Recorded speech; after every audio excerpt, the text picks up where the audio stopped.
Hello, and welcome back to Chaotic Insights, where I break down the TV show Chaotic, and maybe the TV show isn't the only thing that's chaotic. So today we'll be talking about episode 23, Stelgar Strikes. So grab a snack, start your laundry, and we'll dive right in. So, episode summary. We start the episode by catching part of a Sam Shady drone match, which sparks conversation about Momark. Tom learns that Momark creates creatures in the overworld, so the boys decide to take a trip to Momark's lab to try to get a new scan. While searching the lab, Peyton frees Stelgar. We learn that Stelgar grows in sunlight and shrinks in water, which makes him dangerous. So Momark and a team of overworlders set off to capture Stelgar with the intent of actually destroying him. Peyton doesn't want Stelgar to be executed, so he sabotages their attack. Stelgar then falls down a whirlpool to the underworld, where Rothar extends his hand. Analysis. So, before I even started watching this episode, I wrote down creationism, evolution, biological reproduction.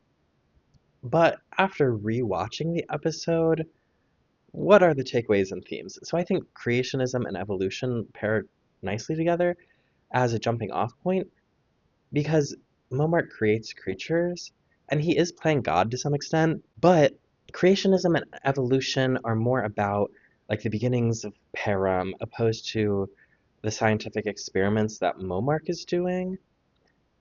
And so they're actually not good indicators or like talking points for this episode because that's not what this episode is about, right? This episode isn't about evolution of creatures or how Param came to be. It's about in the now. Like we know Param exists, how creatures can be mutated and how they can be scientifically created to like be good and better chaotic creatures. Like it adds a level of uncertainty of like anything can happen because any creature can exist because right we can make anything you want. And by we, I mean Momark. I've never read Mary Shelley's Frankenstein, but I do have a cultural context of the piece, and I think that might be a good comparison for this episode, right? Momark is our Dr. Frankenstein, and Stelgar is his creature. Because Momark creates creatures from these biological samples from all across Param, and somehow he made Stelgar from like an amalgamation of biological samples. Now, if anybody has read Frankenstein by Mary Shelley, I would love to read a compare and contrast essay. You know, if you want to write it, I'll read it, you know? And I just think there's probably some really good, analysis that could be done there. But since I haven't read it, I'm not going to do it.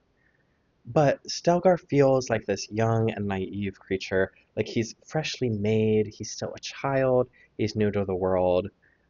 He's a classic fish out of water situation, or some would even say starfish out of water.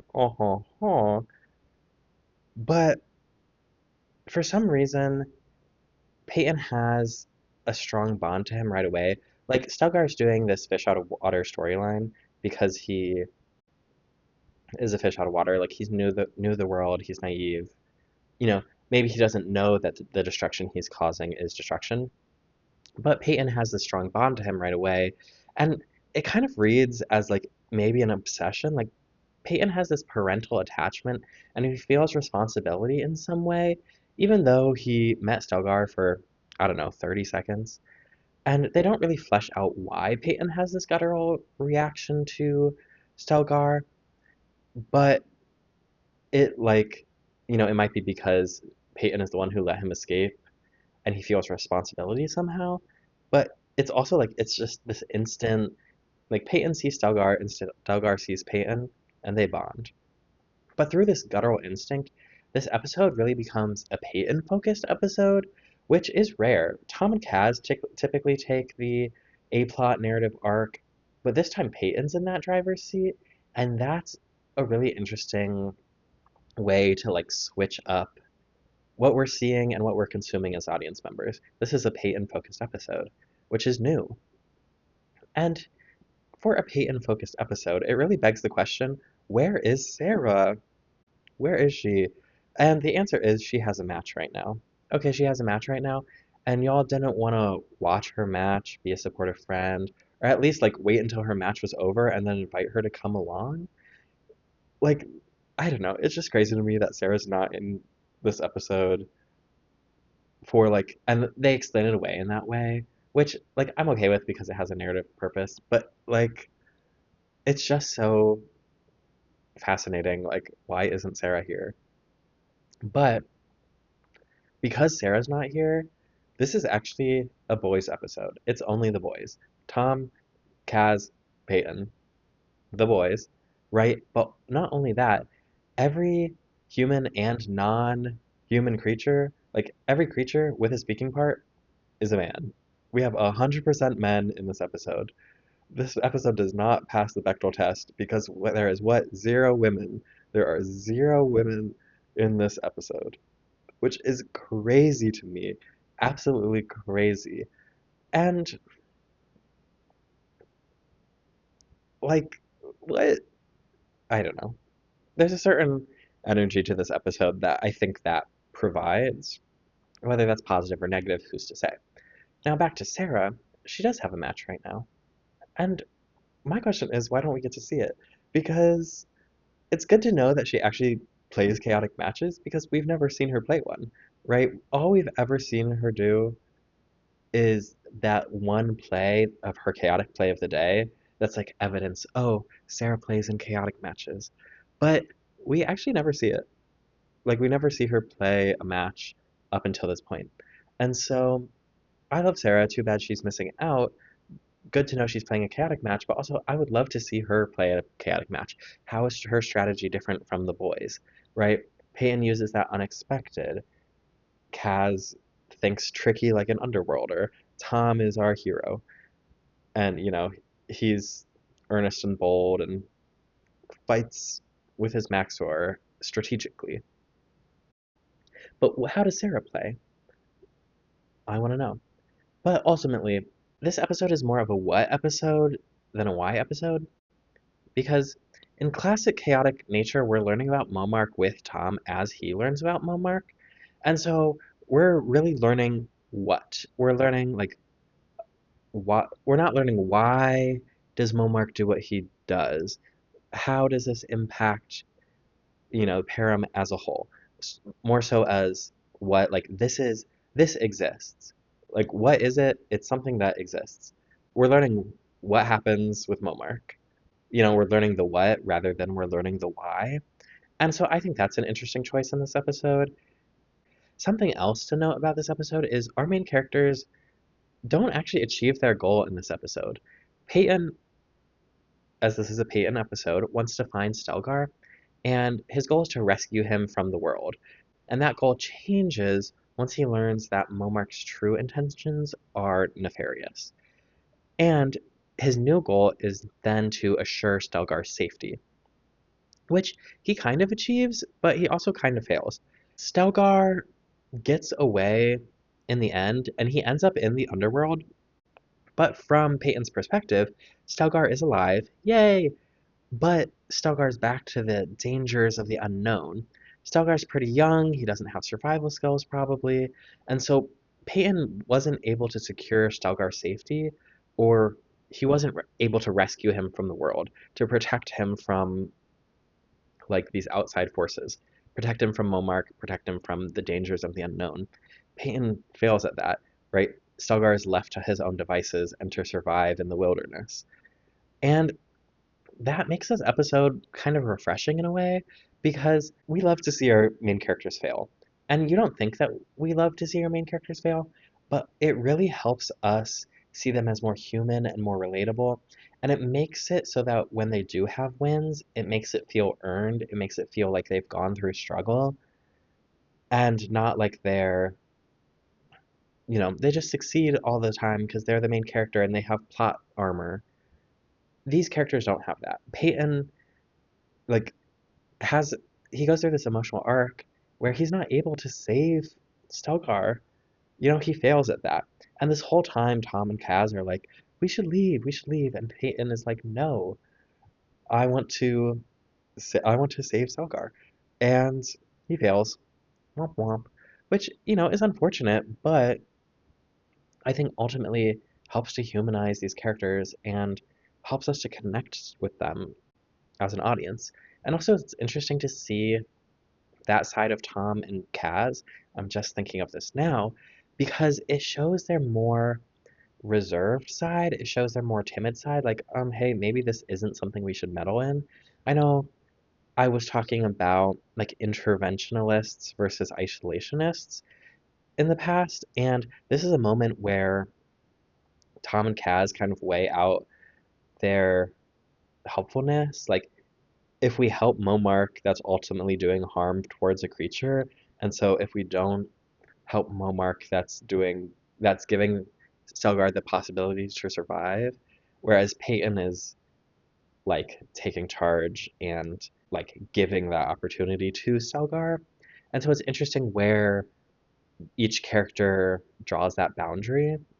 And so we get to see this new side of Tom and Kaz, which is they're more timid, reserved, unsure, but they're sticking along for their friend. They're showing integrity and loyalty to Peyton by making sure he's safe. Even though they're more reserved, they're here to protect Peyton. Wow, character dynamics. Ugh, you gotta love chaotic. So, now on to lore. What do we learn this episode? So, we learn a lot about Momark. Momark makes creatures by mixing and matching biological samples from creatures all across Param, and his lab is called Castle Momark. He does this like gene splicing of creatures. And the results are hit or miss, but sometimes they hit and sometimes they miss. We also learn that Castle Momark's castle is near the Poral Forest, geographically. But Momark is creating these gene splicing Frankenstein creatures, and we should probably talk about the implications of this. There's obviously moral and ethical implications and like questions that arise.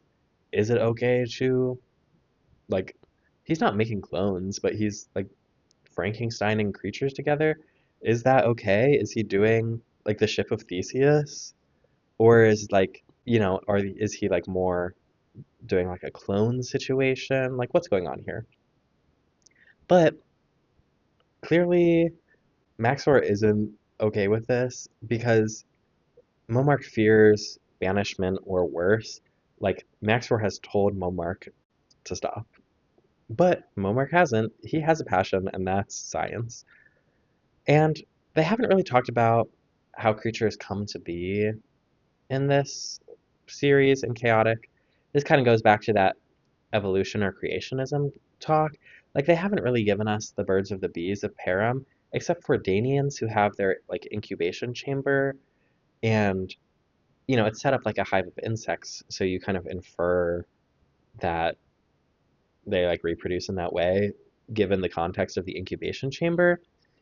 And I suppose the assumption is that like chaotic creatures reproduce biologically, let's say, and we'll see this later when like family dynamics come into play, specifically with overworlders. But that's a question of like which species are biologically compatible in chaotic? And that may be a question for a different time, but the thing is, with Momark's scientific experiments, that question is irrelevant. Like, it doesn't matter if these creatures are biologically compatible in that sense of the way, because Momark can gene splice them together and create an offspring nonetheless, right? It gives us biological variety and diversity that we wouldn't otherwise have in chaotic, right? He offers us this alternative, a lab-grown system that creates distinct variability. Creatures don't have to be born, they can be made. And so any creature configuration that you can think of is possible. Now, we don't know what technology he's working with, but it must be pretty advanced because he's made Stelgar and he's made Staluk and he's made Atala because we learn that all three of them are Momark creatures. And there's several more that we get confirmation through like flavor text on cards that Momark's created You know, he's created a ton of creatures. And between those three, Atala, Stelgar, and Staluk, there's a lot of like genetic diversity right there. Staluk is land-based. He's like a horse centaur kind of thing. Stelgar's a starfish. Atala's like a giant troll-like creature.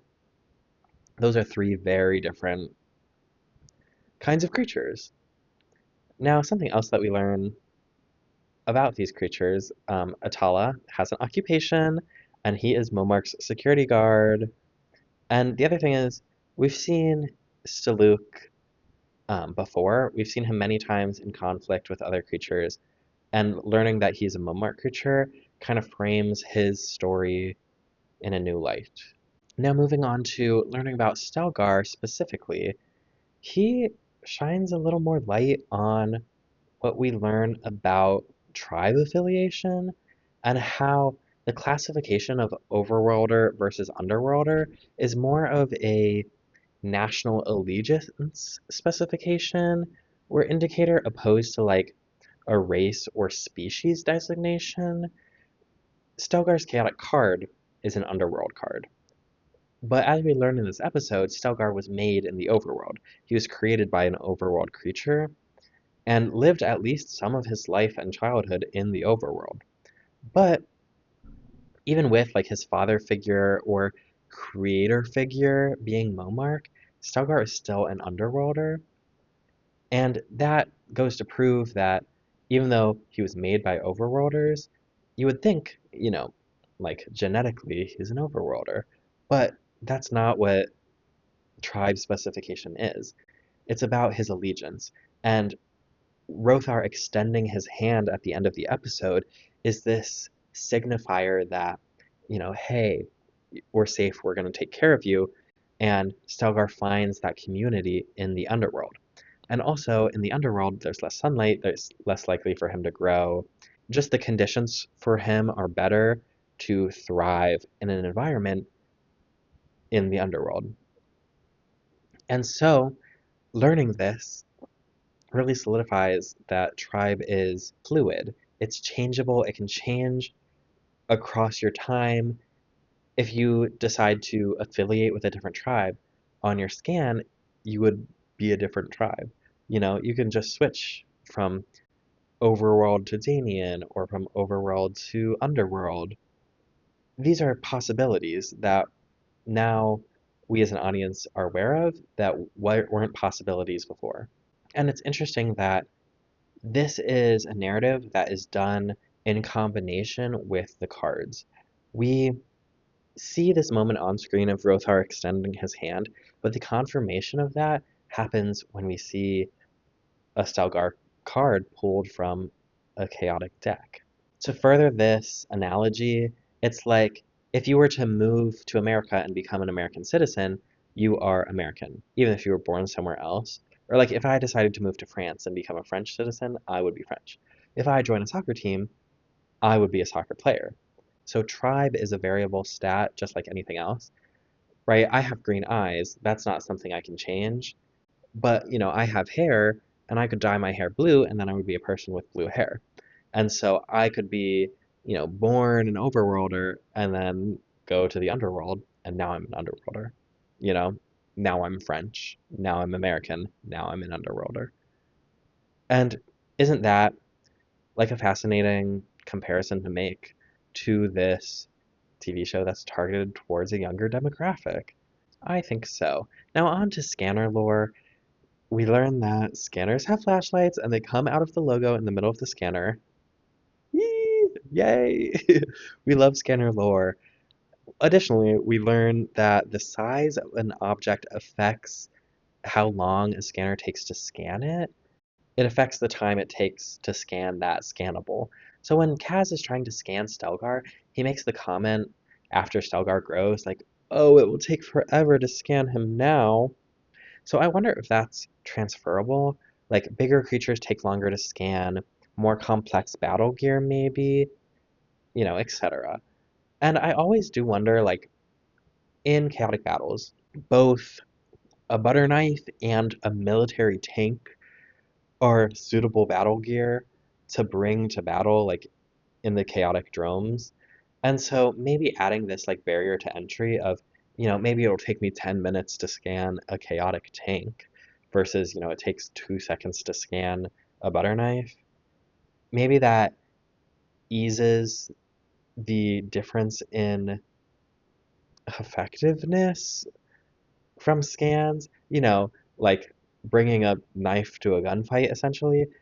Do a knife and a gun take different amounts of time to scan? That's an that's a concept that's introduced here.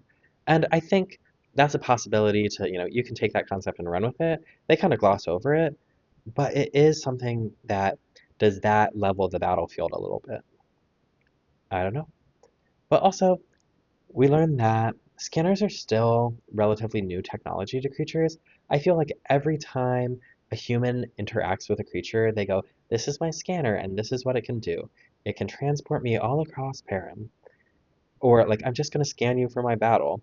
And so it's such widespread information for the chaotic players because they use this technology every day, but it's still being introduced to creatures. Now, it's widespread to creatures what a chaotic player is, what a human is, and like why they're there, because they're like, ugh, this chaotic player.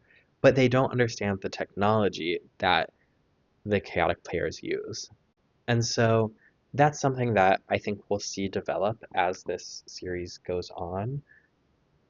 But it's something that we learn here. It's contextually in the timeline, we're in a situation where not every creature knows what a scanner does. Now, my last thing in lore, units of measurement. Now, it's used here as a joke, as for comedic effect, but we have the glint and we have the frigate. And a glint is about 10 frigates. So a glint is the larger unit of measurement for distance, and the frigate is the smaller one. A glint is about 10 frigates. Thanks, Peyton, for that education lesson. Now on to fun facts and other notes. So on the menu today, we have a burger for Kaz, we have pepperoni pizza for Peyton, and we have a mushroom and olive pizza for Tom. Now, why is Tom eating a mushroom and olive pizza? I don't know. I'm not going to judge. Like, that's definitely a flavor profile, but it's an interesting one. Like, they use the mushrooms and olives to build the Frankenstein food creature for the analogy for Momark's creatures. And so I think they intentionally have the mushroom and olives to kind of distance, you know, they're more of an acquired taste. I have a decent time with olives and I have a decent time with mushrooms. But when I was 7, no, no, no. And so adding that level of grossness really drives home Peyton's point about the gene splicing and how it's kind of freaky. We also get a cameo from Sam Shady at the beginning because it's his chaotic match that we're watching, and he like wins that battle and gives us a thumbs up on the screen. And so I think that's a little fun cameo. And this episode is not centered around a chaotic match, but it still does include one because like formulaically each storyline needs a chaotic match, and that's the rule. But none of our humans play that match, but we get to see Sam Shady do it. So isn't that nice? Now my last thing for my fun facts other notes is Peyton's alliteration. Peyton has a couple alliterations in this episode, and I think that adds to his kookiness, unexpected quality, right? His speech patterns help to make him into the character we know. And so the one that I have pulled out here is Momark's the crack creature who cooks up some of the craziest critters in the overworld. Wow. Right? So it's a lot of beginning consonants, but we also have that ending consonant in Momark. Momark is the crack creature who cooks up some of the craziest critters in the overworld. Right? It's alliteration, but it's also information that Peyton gives us in a poetic way. So, my final thoughts for this episode are I think this is a fine episode. This is definitely one that I caught a lot of reruns as a kid, or I just like played this one on the DVR more than some other ones. And so I've seen it. I feel like I've seen it a lot, even though I probably haven't. Like, it's not my most watched chaotic episode, but I do have distinct memories of seeing this episode. And it does, it makes me like Stelgar as a creature. It makes me root for him for some reason. And I like that we get to feature Peyton, even though it's at the detriment of Sarah. I do like that we get to feature Peyton. And I like that we feature a lot of overworld creatures that haven't really been main characters of the show. And I like that it expands the lore. We get to learn about Momark and, how Staluk, Atala, and Stelgar are all creations of his. We get Ois, we get the Speedy One. We could just get to see a lot of overworld creatures that we don't get to otherwise see. And so I think those cameos are fun. Ultimately, like I said, I think this is a fine episode. I think it's more action focused than story focused, but it gives you things to dig into. Like if you really want to dig into this episode, you really can. With that Frankenstein comparison and like the effects of that on Param, I think that's something that would be really interesting to dive into. And just how it impacts the overworld in general. So those are the things that we learn. I think it's fine. It's entertaining. It holds your attention. We get a narrative arc. It's pretty. We get cameos. It's bright colors. Stalkar's big. He's giant, and you have a good time. What else are you supposed to do? Have a bad time? No, you have a good time. And so those are my thoughts. Thank you so much for watching. And this might be the last time you see this background for a little bit. We might have to change locations once again. Who's to say? But with that, I'll see you next time. Bye.